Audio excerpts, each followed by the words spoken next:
Panawagan ng Justice Department kay Senador Ronald Bato de la Rosa na sumuko na.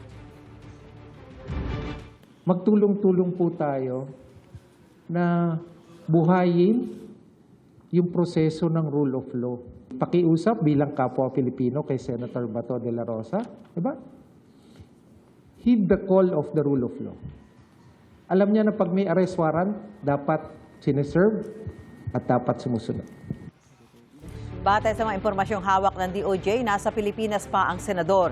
Hiniling din ng Justice Department sa abogado ni De La Rosa na ituro ang lokasyon ng senador para maisilbi sa kanya ang warrant of arrest mula sa International Criminal Court. Si De La Rosa ay tinuturing na co-perpetrator umano ni dating Pangulong Rodrigo Duterte sa kasong Crimes Against Humanity. Ayon kay Attorney Jimmy Bondoc, walang impormasyon ang kanilang legal team kung nasaan si De La Rosa. Hindi rin daw nila nais malaman kung nasaan ang senador para maipagpatuloy nila ang kanilang tungkulin ng maayos. Sa ilalim ng batas, mayroong tinatawag na client-lawyer privilege kung saan itinuturing na confidential ang komunikasyon ng isang abogado sa kanyang kliyente. Samantala, inirekomenda ng PNP Firearms and Explosives Office na kanselahin ang lisensya at registration ng mga baril ni De La Rosa. Kung hindi raw isusuko ng senador ang mga baril, ay mapipilitan silang kumpiskahin ito.